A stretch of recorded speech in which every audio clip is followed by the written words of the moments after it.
The process of hypnosis in the intellectual animal. The situation is that, indeed, the humanoid is not truly human in the fullest sense of the word. If we examine the humanoid in depth, we first discover that their physical body, that is, their planetary body, has a vital seat.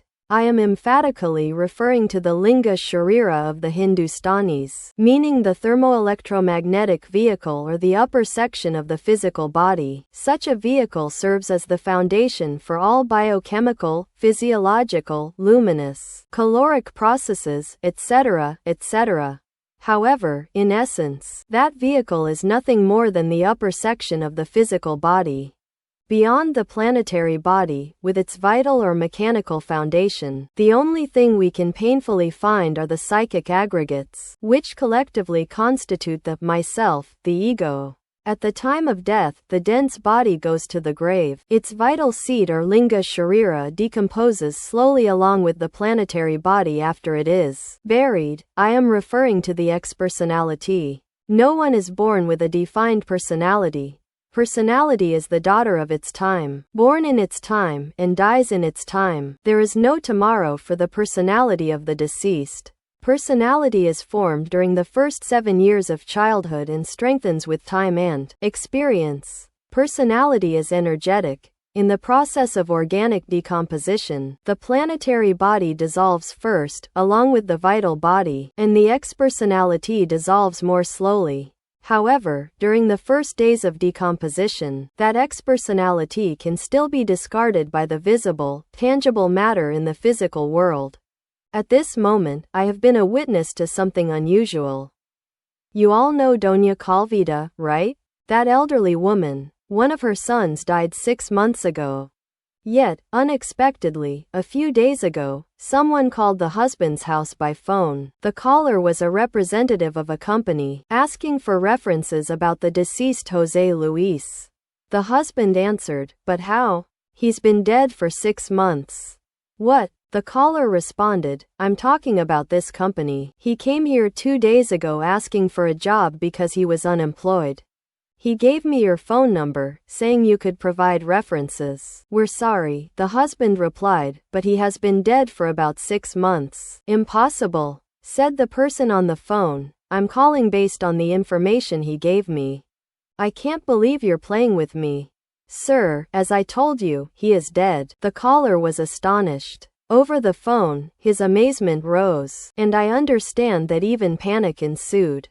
This event is explained simply by the expersonality of the deceased, which, during the first days after death and for several months after, retains enough power to become visible and tangible in the physical world. You already know the other story of the young woman who danced all night at the pachanga. It's written in some book, but it's worth remembering, as it's appropriate. Around 3 in the morning, the usual time when parties end, and people feel like going to sleep, it was cold, especially for those staying out late. The girl mentioned that she wanted to leave but lamented that she was cold, particularly because she hadn't brought a coat. The enthusiastic young men of the new wave, seeing the pretty girl, naturally offered her their jackets, and one of them, being especially courteous and having a car, had no problem driving her home. However, after dropping her off at her door, he realized he hadn't asked for his jacket back but thought he would claim it next time. Indeed, the next day, the young man arrived at the mansion's door, naturally unaware of what he was about to encounter. To his great surprise, an elderly woman answered. He asked for his jacket, and the lady responded, "My daughter, the one to whom you lent the jacket, has been dead for about a year or more. If you want your jacket, you'll have to go to the cemetery. You might find it there." The young man was shocked, as he hadn't expected this, and said, "But that's impossible. I was dancing with her last night, she was with us at the party, and I was so happy." The lady replied, "If you don't believe me, go to the cemetery." So, the young man immediately went to the cemetery indicated by the elderly woman, and indeed, he found the grave, with the name and even the surname of the deceased engraved on the tombstone. There was no longer any doubt for the young man. You see how an expersonality can become so physical, so material. It's astonishing, isn't it? However, expersonality is never immortal and eventually dissolves. What continues, what does not go to the grave, is the ego. As I mentioned earlier, it is nothing more than a collection of psychic aggregates. When an esoteric investigator examines these aggregates in the fifth dimension of nature and the cosmos, they do not possess in any way the higher existential bodies of the being, as claimed by various pseudo-esoteric or pseudo-occult organizations, which are incoherent. The figures of disembodied humanoids, when interpenetrated and mutually blended with various aggregates, assume grotesque, unpleasant forms. When one of the inhuman aggregates that make up the myself acts independently from the whole, it assumes these more or less large, small, short, tall, vague, abominable animalistic forms. If a competent investigator examines a deceased person in the molecular region, that ego possesses no authentic personality in a meaningful sense. The personality, the person we knew in the world, perhaps very loved and kind, very dear to us, has died. It has ceased to exist, but what remains is not, by any means, the person. If that which remains could have a defined personality, we wouldn't say that the person had become immortal. The personality is not immortal. What remains is the ego, a compendium of psychological defects, animalistic traits, and infrahuman characteristics, as well as a collection of memories, the result of many past yesterdays. Immortality is something different, something that must be achieved by killing the dead. Yes, the occultist can kill the sinner, the ego. But if we are in the three-dimensional world, we would say, we must kill the living. In the realm of the dead, we would say, we must kill the dead, but in the realm of the living, we would say, we must kill the living so that the dead, his authentic, legitimate, and real self, can resurrect in the three-dimensional world of Euclid. Kill the living to resurrect the dead. The living is the ego, the dead is the being. When contemplating humanoids both in life and after death, they are completely irresponsible, machines controlled by various aggregates. These aggregates fight for supremacy. Each one wants to control the vital centers of the machine. This is the crude reality. In this sense, all humanoids are irresponsible. The psychic aggregates are the result of the consequences of the abominable Kundartigador organ. We also said that the consciousness is bottled within the ego and functions according to its own conditioning. Now, if the ego is the result of the dire consequences of the abominable Kundartigador organ, this means that the consciousness is hypnotized by that universal, hypnotic force. All humanoids are victims of that hypnotic force, but people do not realize the harsh reality unless that hypnotic energy crosses them more quickly and can be demonstrated in a concentrated form, as in hypnotic sessions. However, if we carefully observe humanoids, we will see that they are hypnotized and commit hundreds of errors, which are dismissed as mere personality traits, but we attribute it to character, to the psychological song of people, looking for countless justifications, etc.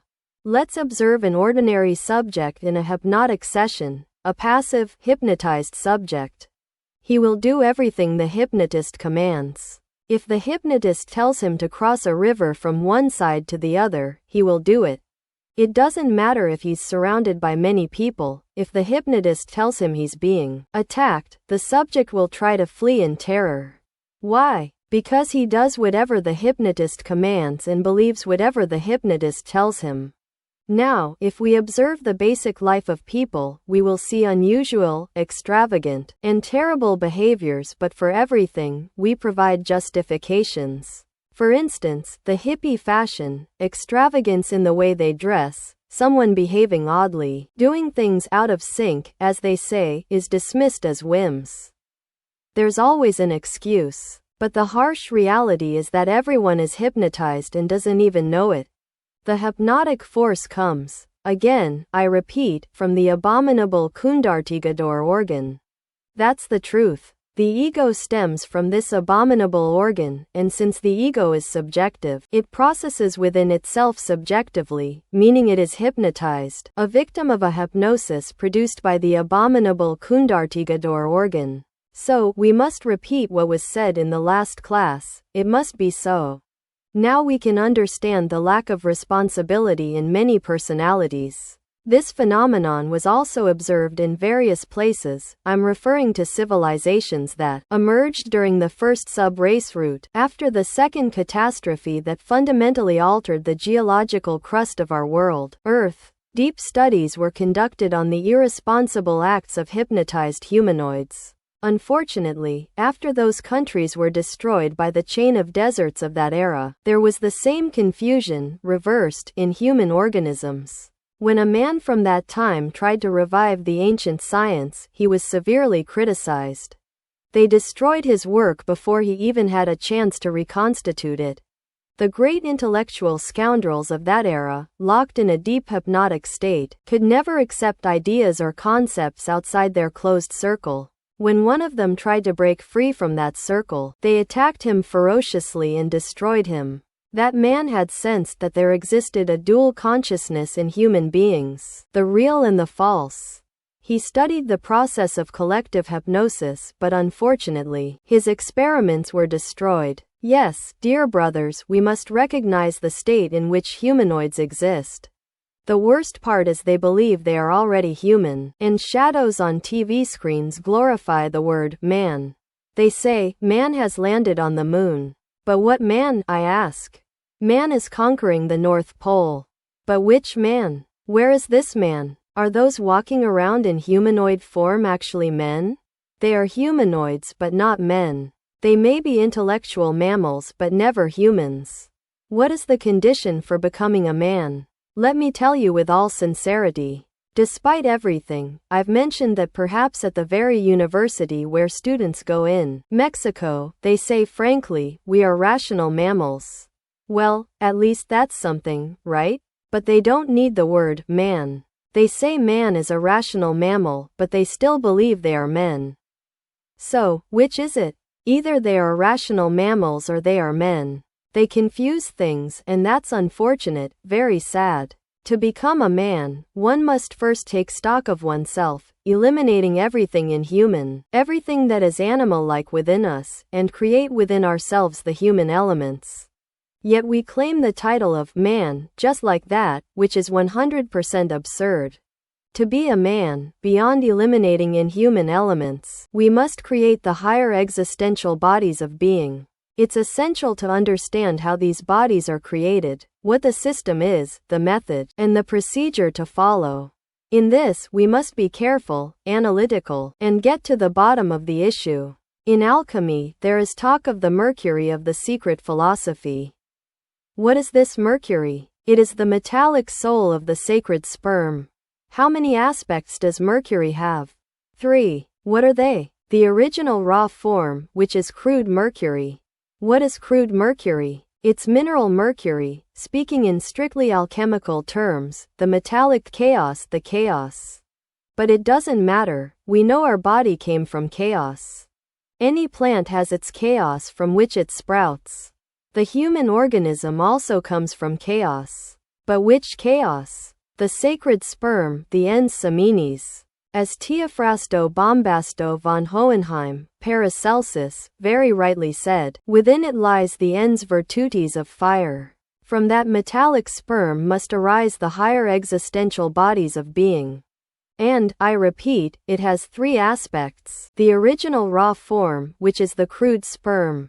The metallic soul of that sperm, resulting from sexual transmutations. That sperm or mercury, already fertilized by the sacred fire, by the sulfur, which is the fire. But if we affirm this in terms of our contemporary erudition, it's obvious that sperm, when transformed into energy, goes through many processes. This energy rises through the cords of Ida and Pingala, that's the second aspect of sperm. And when the solar and lunar currents of this mercury fuse with the fire to ascend through the Sushumna canal or spinal medulla, we have the third aspect of mercury, a mercury fertilized by sulfur. I hope you can understand me. Think first of sexual secretions, think of that flexible, malleable liquid glass. Second, consider the result of its transmutation, that is, the creative energy rising through the cords of Ida and Pingala to the brain. That's the second aspect of Mercury. Third, think of the positive and negative poles of this Mercury fused in, mixed at the base of the spine, integrated with the sacred solar fire of Kundalini, rising through the spinal medulla to open the 7 seals of the Apocalypse of St. John. That is the third aspect of Mercury. It's clear that this third aspect of Mercury, properly fertilized by sulfur, which is fire, gives rise to the higher existential bodies of being. The first body formed from this Mercury fertilized by sulfur is the Kedjan body. It's a wonderful body, often called the sidereal body or eidolon, or the astral body. It has various names. Now, this body is an exact replica of the physical body. If someone disincarnates after creating the Kedjan body, they will appear in those regions with an immortal personality. A new type of immortal personality has been created. Whoever has created the Kedjan body is immortal in the world of the 24 laws, that is, in the astral world.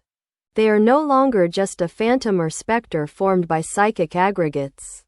No, they are an immortal being, someone who, after death, remains alive and conscious in the molecular region. They are no longer just another ordinary deceased person but someone with a body, a vehicle, and therefore, an immortal being. The astral body or Kedjan body, which is its true name, also has blood. The blood of the Kedjan body has a name. It is called the Hambloodzoon. Just as our physical body produces its blood from the food we eat and the water we drink, so too does the astral body produce its own blood. And how does it do so? The celestial bodies of the solar system mix, penetrate, and interpenetrate each other without becoming confused. Astrochemistry is extraordinary, marvelous, formidable. The substances produced by astrochemistry enter us through breathing and through our pores.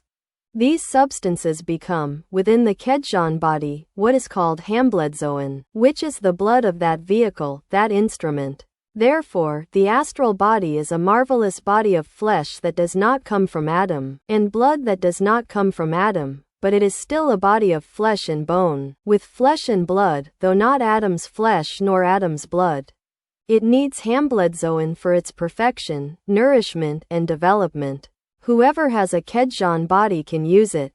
Just as we know we have hands because we can use them, so too can one who possesses a sidereal body, the Kedjan body, use it at will, travel with it through space, pass through a crystal, from side to side, without breaking or staining it, etc. But once we have created the Kedjan body, we need to create the mental vehicle, that is, to develop in ourselves objective reason.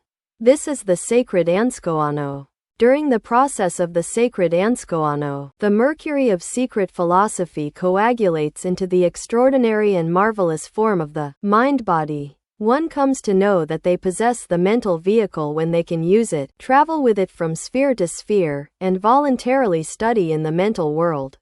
Thus, this mental vehicle is extraordinary. It too needs its own blood. I could say that the Hambloodzoon, or blood substance, of the mental body has a higher octave than the Hambloodzoon that circulates through the veins of the Kedjan body. And this, dear brothers, is very important. Once one has created the Kedjan, astral, and mental bodies, they need to enter a higher order of development. They need to create the egoatorasian will of the being, or in other terms, the causal body. Obviously, whoever possesses the egoatorasian will of the being is no longer a victim of circumstances but can determine circumstances at will. Such a vehicle can only be created through the mercury of secret philosophy. The vehicle of conscious will, that is, the egoatorasian will of the being, also has its specific, defined blood, its Hambloodzoon, and this is something we must understand. This Hambloodzoon is the sacred Ayasakadana. How is the sacred Ayasakadana, or Hambloodzoon of the being, formed? Notice that I am speaking of various Hambloodzoon. I first spoke of the hambloodzoin that circulates through the veins of the Kedjan body, then the hambloodzoin that circulates through the veins of the body of objective reason, defined by the sacred Anskoano, but now I speak of a new hambloodzoin. It is no longer the blood of the astral or mental bodies. Now I am talking about the hambloodzoin of the being, which is different, right? Why? Because the astral is not the being, the mental is not the being is deeper within. The human soul is the being, the spiritual soul or body is the being, Atman is the being. When I speak of the hambloodzoin of the being, the sacred Ayasakadana, I am referring to a new type of blood that must be created to nourish the body of sacred will, or conscious will, the will that can determine or define circumstances, the egoitorasian will. How is this blood, the hambloodzoin of the being, formed? From the emanations of the sacred Absolute Sun. And how would a mystic attract these emanations of the sacred solar Absolute to their causal body? How could we attract the sacred Ayasakadana? It is simply through contemplation, meditation, and prayer. Then these emanations are transformed into the blood of the causal body, into the hambloodzoin of the being. Once we possess the physical, astral, mental, and causal bodies, or speaking in more esoteric terms, once we have created the Kedjan body, the vehicle of objective reason, and the body of conscious will or egoitorasian faculty, what happens then? We can incarnate what? The animating principle, that is, the being itself, to become what in Kabbalah would be called the Son of Man. They may resemble us physically, but if we observe their behavior and way of being, we will find that they are different. Man has nothing in common with the intellectual mammal. That may be harsh, right? To think that all creatures populating the world are humanoids, but it is the truth. The specific mission I have been entrusted with is to create men. This word may sound eccentric, right? Strange, but it is the truth, because those who follow this type of teaching become men. Therefore, I am creating men, and I take satisfaction in knowing that I have already created some and will continue to create more. It is difficult for an individual to grasp the entirety of the teaching because they are hypnotized. The worst part is that they do not realize they are in a state of hypnosis. That is the most serious problem. I have already explained what has happened with consciousness. Unfortunately, it now operates with two systems instead of one. When we emerge, as I explained in my previous lecture, we bring all the data we need to become true men, but our parents, our families, our teachers, and our friends are in a state of unconsciousness that projects into our psyche. All the fascinations of the state they are in, their lack of culture, their inadequate education, their overvalued elementary and secondary schools, the things of the asleep, etc., affect us.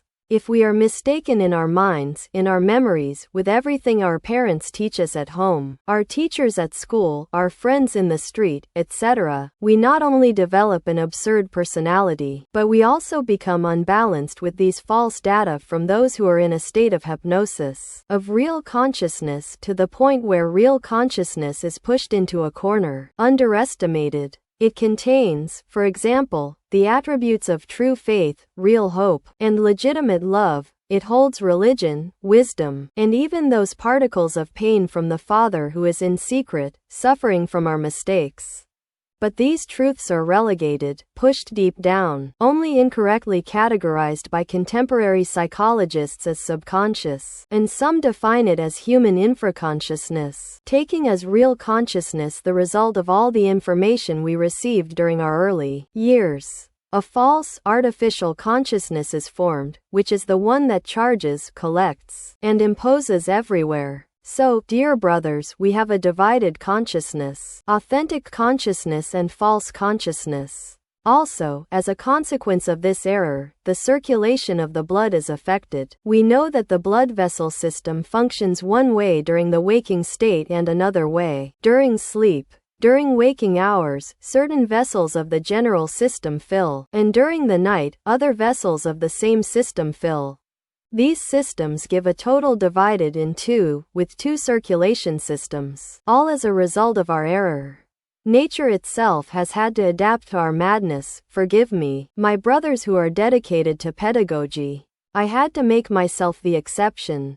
I will begin by defining what my true consciousness was and what the false one was.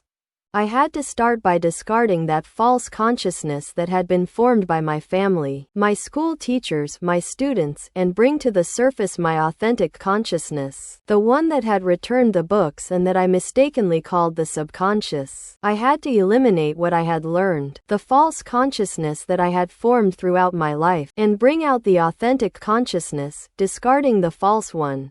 It is clear that this work has been very difficult. Eliminating, we might say, the body of impressions that were deposited in me, those that I had received during my life in the sensory world.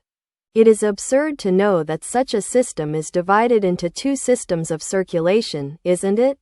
So, brothers, let us analyze this. But we become aware of the need to become true men, and once we have become legitimate, authentic, and true men, we will need to perfect the higher part of the being. In the world, people rejoice in money and vanities, but we must not find joy in those things. Our joy lies in overcoming the re-evaluations of the being. The being is the being, and the reason for the being is the being itself.